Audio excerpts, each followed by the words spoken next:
All right, I'm currently on the phone with Tyler. He's another musician that reached out about the current interview session. So I'm going to go ahead and give him the chance to introduce himself. Yeah, hi everybody. My name's Tyler Herwig. I'm a singer-songwriter based out of Minneapolis. One thing that's really unique about me is that I'm a multi-genre singer-songwriter. So I've written and released anything from like your deep kind of classic country to hip hop to pop to singer-songwriter, really stripped down music. And it's been a really fun journey to just really utilize my gifts, talents, and interests to serve the song and hopefully impact other people through music. Perfect. All right. Well, let's go ahead and dive into some of that, particularly at the beginning as it is. Tell me about when you first came in contact with music and what about it set in you and made you want to participate in it and pursue it in your life.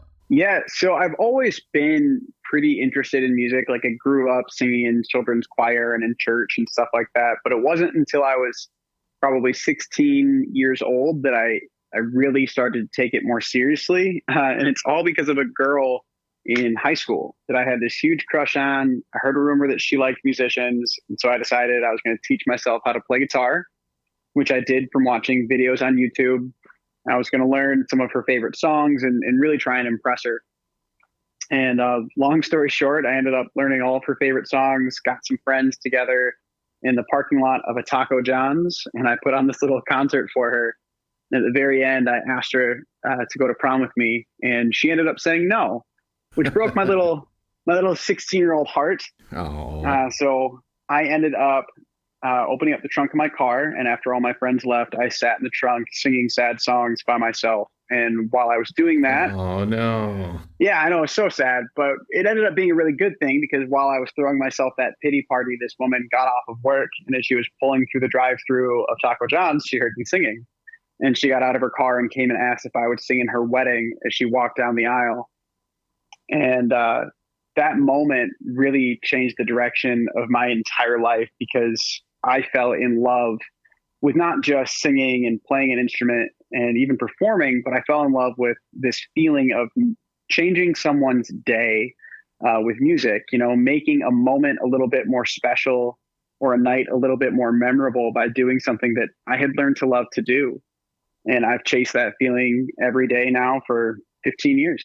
Yeah, that's cool. So, tell me a little bit before that, though. You said you grew up around music and then eventually learned all those songs. What do you think it was about music that really connected with your personality?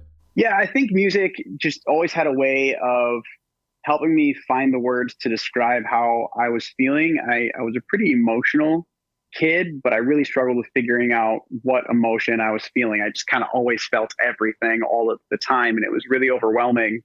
But when I listened to music and connected with a song, it gave words to my emotions in a way that I couldn't find on my own. Awesome, very cool. Okay, so moving forward after the wedding event and everything, tell me about what kind of transitioned within you to start creating your own music and then working with like other people to make music. Yeah, to kind of give you the short version of a really long story, I ended up going to school for music. I did 3 years of a vocal performance opera degree before my vocal coach sat me down and told me I was the worst opera singer he had ever heard in his entire life, and that music should be my fallback.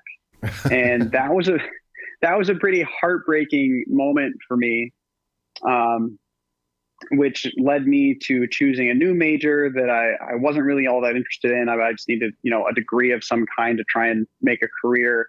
And throughout the course of that, I ended up falling into the wrong group of friends who got me involved in kind of this partying scene. And I ended up falling into a pretty serious drug and alcohol addiction.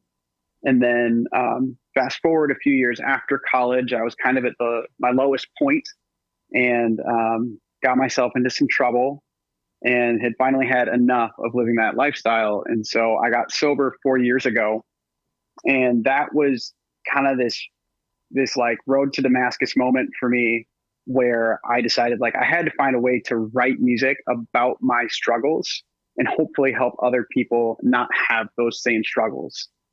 And at that point, I started taking music so seriously that I was like, I don't know how to do a lot of things. I need to connect with people that know more than I do, which led to me making friends with every musician and producer and recording studio director and, like radio station personality that I could find, and just collaborating with everyone that I could to try and grow my knowledge about the music industry.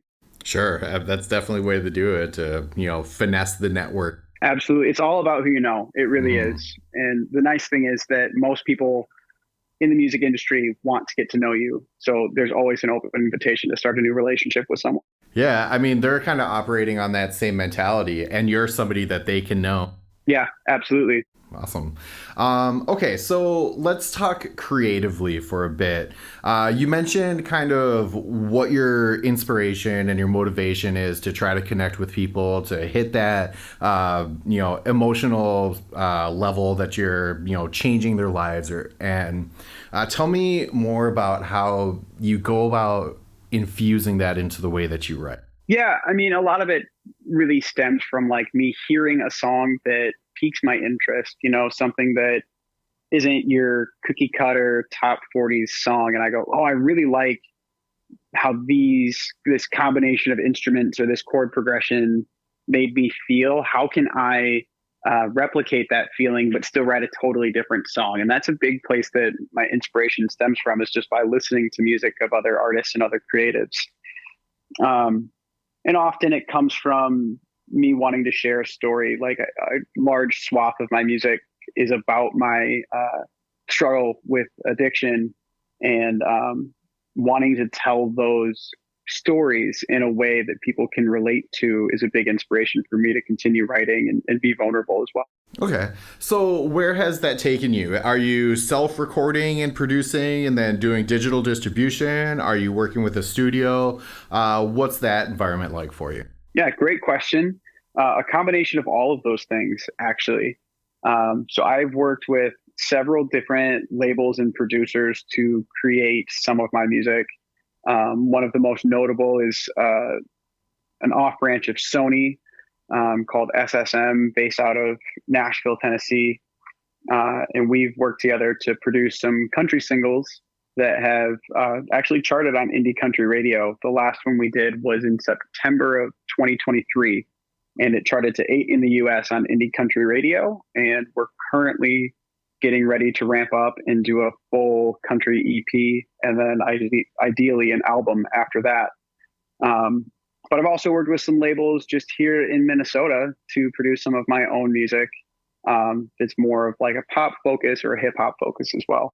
Awesome. So that kind of brings us to where we are now. Obviously, you said you've got a lot going on, but what is your current project? What are you currently involved in, and what are you kind of hoping to see accomplished with that? Yeah, so I have 3 projects going on right now that are kind of my main 3 focuses. One is I started an all original contemporary Christian music band called Ocean Still. We're working to continue to release single after single until we can re-release a full album here, hopefully by the end of this year. I also have some solo projects going with some producers here locally to create some more pop tracks that I'm really excited about. And then, like I just mentioned, I have this project with the label based out of Nashville, where we will hopefully be releasing a full country EP. Hopefully that'll wrap up by the beginning of next year, but that process takes a little bit more time because there's so many extra moving pieces involved. Now, when you say that you have an album that you're working on with a label in Nashville, are we talking about an album with you as the front person, or an album that you're like co-writing or doing session work for? Can you define that a little? Yeah, it's an album as me as the front man, so it'll all be released under me. I'll continue to own all of the rights to all of the songs, and yeah, it'll just be a full national release, kind of like a intro to before you really break into mainstream music kind of thing. Awesome. That's great. All right. So tell me about some of your favorite memories that have stood out to you that keep you motivated and want to continue working on music. Yeah, I mean, one of the main things that really motivates me to want to keep going is my wife and my daughter, um, May and Mara. If you guys ever hear this interview, hi, I love you guys. Um, but yeah, they're really my everything. My wife has been an amazing support, both through my recovery and through my musical journey, and just continued to encourage me to go all in and never give up on my dreams. And having my daughter's now 2, so having her as part of our lives encourages me to really do whatever it takes. I call it my gift of desperation, because I'm unwilling to go back to a normal 9 to 5 job. So if I don't find a way to make music work, my family, is going to starve to death and end up on the street. And I really don't want that. So while that's kind of a negative view of things, it also is really a powerful encouragement to do whatever I have to do to find success. Sure, absolutely. And it's a very powerful motivator as well. Yeah. All right. So where can people find you and check you out? Yeah, I mean, if you want to listen to my original music, you can check me out on all streaming platforms. You can probably even call your radio station and see if they'll play one of my songs. But if you want to connect with me further, hear more of my story, and just kind of be a part of the journey, you can follow me on all social media platforms at Tyler Herwig Music. And you can also check out my tour schedule on tylerherwigmusic.com. Perfect. And I always like to give the person I'm interviewing the opportunity to put out their last word. So what's a message that you have that you would like to share with other people? I just want to encourage all those aspiring musicians out there, and artists of really any kind. Don't give up on your dream. Keep pushing. There's going to be things that knock you down, but success is found when you decide to get back up. So keep getting up.